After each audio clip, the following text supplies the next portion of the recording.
আপনি দেখছেন এর আগে শেখ হাসিনার পতনের মাত্র 2 দিন আগে এক শ্রেণীর ব্যবসায়ী, কথিত ব্যবসায়ী, তাদের পালিত ব্যবসায়ী যারা লুটপাটের দোষর, তারা বলছে যে তারা শেখ হাসিনা মরে গেলেও কিন্তু তার শেখ হাসিনার থাকবে। তার মানে বুঝলাম না যে তারা কি শেখ হাসিনার সাথে কবরেও কি একাতে যাবে কিনা আমি জানি না।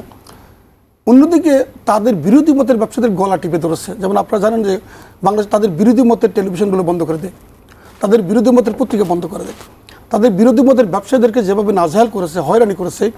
আমি দু একটা উদাহরণ বলে আপনি বুঝতে পারবেন। আমি এদেশে রিয়েল এস্টেট ব্যবসাতে, আবাসন শিল্পে আমি মনে করি 12-13 সাল পর্যন্ত মানে প্রথম সারির 20 জনের মধ্যে আমি একজন। মেট্রো হোমস লিমিটেড আমার কোম্পানির নাম। সেই প্রতিষ্ঠানগুলো কিন্তু আমাদেরকে মানে পদে পদে বাধাগ্রস্ত শুধু করে নাই, আমাদের বেশিরভাগ প্রজেক্ট দখল করে নেয়। আমাদেরকে 13 সালে হেফাজতের মামলা আমাকে নিয়ে হেফাজতের অর্থ যোগানদাতা বলে ধরে নিয়ে যায় এবং সেখানে ডিবি ধরে নিয়ে গিয়ে 3-5 দিন রিমান্ডে রেখে 3 মাস আমাকে জেলে রাখে এবং সেখানে একবার জামিন হওয়ার পরে আবার জেল কাটতে রিঅ্যারেস্ট করে। সেখানে এরপরে আমাদেরকে দেশে থাকা আমাদের দুষ্কর হয়ে যায়। এভাবে ব্যবসায়ীদেরকে যেভাবে জিম্মি করে, এরপর আপনারা জানেন আমি যে কোম্পানির পরিচয় দিয়েছেন ফারিস্ট ইসলামী লাইফ ইন্স্যুরেন্স কোম্পানি, বাংলাদেশের 2000 সালে প্রথম এদেশে প্রথম ইসলামী কোম্পানি আমরাই করি। আমার সাথে আমাদের আর কয়েকজন বন্ধু সহ আমরা একাত্রে এই কোম্পানিটা করি। 2000 সাল থেকে মাত্র 8 সালের মধ্যে এদেশের শীর্ষ কোম্পানিতে পরিণত হয়। আপনারা জানেন ফার্স্ট জেনারেশন কোম্পানিগুলোকে ডিঙ্গিয়ে শীর্ষ স্থান দখল করে।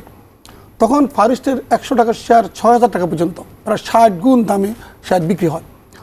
কিন্তু 9 সালে আওয়ামী লীগ ক্ষমতা আসার সাথে সাথে আমাদেরকে যারা তাদের বিরোধী মতের, আমাকে সহ তারা বোর্ড থেকে বের করে দেয় এবং এভাবে তারা লুটপাট করতে করতে সেই কোম্পানির 4000 কোটি লুটে নেয় এবং সর্বশেষ সালমান রহমান আরেক দরবেশ নামে খ্যাত, তিনি এই কোম্পানি দখল করে নেন এবং 5 আগস্টের পরে আমরা আমাকে টেক ব্যাক করি। আমরা 22 তারিখে যখন সালমান রহমানরা পালিয়ে যায় এবং তাদের দোষরা পালিয়ে যায়, তখন আমরা টেক ব্যাক করি। তার মানে আমাদেরকে তো আমাদের বিরোধী মতের ব্যবসায়ীদেরকে তো এই দেশে ব্যবসা করতে দেয়নি। তখন আমরা অ্যাকচুয়ালি ব্যবসা বাদ দিয়ে আন্দোলনে ছিলাম এবং আমি জেলে ছিলাম। এরপরে আমাকে ঢাকা শহরে 10টা মামলার আসামি করা হয়। আমি জঙ্গি মিছিল করেছি, অথচ পল্টন এলাকা বিএনপি যত মিছিল হলো সব মিছিলে কিন্তু আদার্সের মধ্যে আমাকে ঢুকে দেওয়া হয় এবং এরপরে রাজনৈতিক কোম্পানিগঞ্জ, আমার এলাকা হচ্ছে নোয়াখালী কোম্পানিগঞ্জ, যেটা হচ্ছে ওবায়দুল কাদের এলাকা।